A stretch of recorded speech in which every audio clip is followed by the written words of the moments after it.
The Shri Saptagiri ಮನೆ ಮದ್ದು channel ಇದೆ, ಅದ್ರ ಮುಖಾಂತರ ಅನೇಕ ರೀತಿಯ ಎಪಿಸೋಡನ್ನು ಕೊಡ್ತಾ ಇದ್ದೀವಿ. ಸ್ನೇಹಿತರೆ, ಪ್ರಕೃತಿ ನಮ್ಮದವ್ರು ಯಾರು ಕಟ್ಟಿಲ್ಲ. ಪ್ರಕೃತಿ ನಂಬಬೇಕು ನಾವೆಲ್ಲ, ಆಗ ಪ್ರಕೃತಿ ನಮಗೆಲ್ಲನೂ ಕೊಡ್ತದೆ. ಅದನ್ನು ಬಿಟ್ಟು ನಾವು ಆಸ್ಪತ್ರೆ ಪಾಲಾಗಿ ಹೋಗ್ತಾಯಿದ್ದೀವಿ. ಆಸ್ಪತ್ರೆಗೆ ಹೋಗಿ ಆ ಮದ್ದು ಈ ಮದ್ದು, ಆ ಔಷಧಿ ಈ ಔಷಧಿ ಹಾಕ್ಕೊಂಡು ಆ ಟಾನಿಕ್ ಈ ಟ್ಯಾಬ್ಲೆಟ್ ಎಲ್ಲ ನುಂಗಿ ನಾವು ಇನ್ನೂ ನಮ್ಮ ದೇಹವನ್ನು ಕಟ್ಸ್ಕೊತಾ ಇದ್ದೀವಿ. ನೋಡಿ, ಈ ಮಳೆ ಬಂದಾಗ ಸ್ವಲ್ಪ ತಾವ ಇದ್ದರೆ ಮಾತ್ರ ಈಗ ಕೆಲವೊಂದು ಗಿಡಗಳು ಸಿಗ್ತದೆ ನಮಗೆ, ಇಲ್ಲ ಸಿಗೋದಿಲ್ಲ.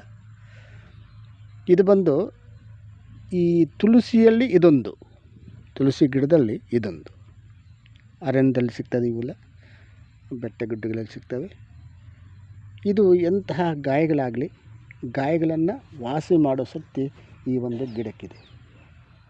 ಈ ಗಿಡದ ಒಂದು ಎಲೆ ಸೇಕರಿಸ್ಕೊಂಡು ಅದರ ರಸ ತೆಗೆದು ಸ್ವಲ್ಪ ಅರಿಶಿನ ಹಾಕಿ ಎಂಥ ಗಾಯ ಆಗಲಿ ಅಪ್ಲೈ ಮಾಡಿದಾಗ ಆ ಗಾಯವನ್ನು ವಾಸಿ ಮಾಡೋ ಶಕ್ತಿ ಇದಕ್ಕಿದೆ. ಇಂತಹ ಗಿಡ ಮರಗಳು ಪ್ರಕೃತಿಯಲ್ಲಿ ಜಾಸ್ತಿ ಇದೆ. ಅವನ್ನೆಲ್ಲ ನಾವು ಸೇಕರಿಸ್ಕೊಂಡು ನಾವು ಅಪ್ಲೈ ಮಾಡ್ಕೊತ ಬಂದರೆ ನಮಗೆ ಯಾವ ಸೈಡ್ ಎಫೆಕ್ಟ್ ಇರಲ್ಲ, ಯಾವ ತೊಂದರೆಯೂ ಇರಲ್ಲ. ಅದನ್ನು ಬಿಟ್ಟು ನಾವೇನು ಮಾಡ್ತೀವಿ, ಇದನ್ನು ಬಿಟ್ಟು ಬೇರೆದಕ್ಕೆ ಹೋಗಿ ನಾವು ನಮ್ಮ ದೇಹವನ್ನು ಕಟ್ಸ್ಕೊತೀವಿ. ಸ್ನೇಹಿತರೆ, ಅಂತಹ ಒಂದು ಪರ್ಯಾಯ ಬರಬಾರ್ದು ನಮಗೆ. ಅಂದರೆ ನಾವು ಈ ಗಿಡದ ಒಂದು ಸಮೂಲ ಸೇಕರಿಸ್ಕೊಂಡು ಅದನ್ನು ಚೆನ್ನಾಗಿ ಜಜ್ಜಿಬಿಟ್ಟು, ಅಂದರೆ ಹೊಡೆದು ಅದರ ಒಂದು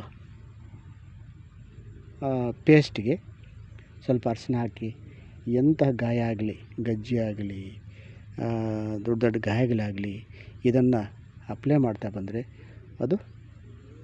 ಅದನ್ನು ತೆಗೆಯುವ ಶಕ್ತಿ ಒಂದು ಗಿಡಕ್ಕಿದೆ. ಸ್ನೇಹಿತರೆ, ಇಂತಹ ಒಂದು ಗಿಡಗಳು ನಮ್ಮ ಭೂಮಿಯಲ್ಲಿದೆ. ಅವನ್ನು ನಾವು ಕಂಡುಹಿಡಿದುಕೊಂಡು ಅದನ್ನು ಅಪ್ಲೈ ಮಾಡಿ. ನಮಸ್ಕಾರ. ಇದನ್ನು ನೋಡಿ ಲೈಕ್ ಮಾಡಿ, ಶೇರ್ ಮಾಡಿ, ಸಬ್ಸ್ಕ್ರೈಬ್ ಮಾಡಿ. ಎಲ್ಲರೂ ಮಾಡಲಿ, ಪ್ರತಿಯೊಬ್ಬರು ನೋಡಿ. ನಮಸ್ಕಾರ ಸ್ನೇಹಿತರೆ.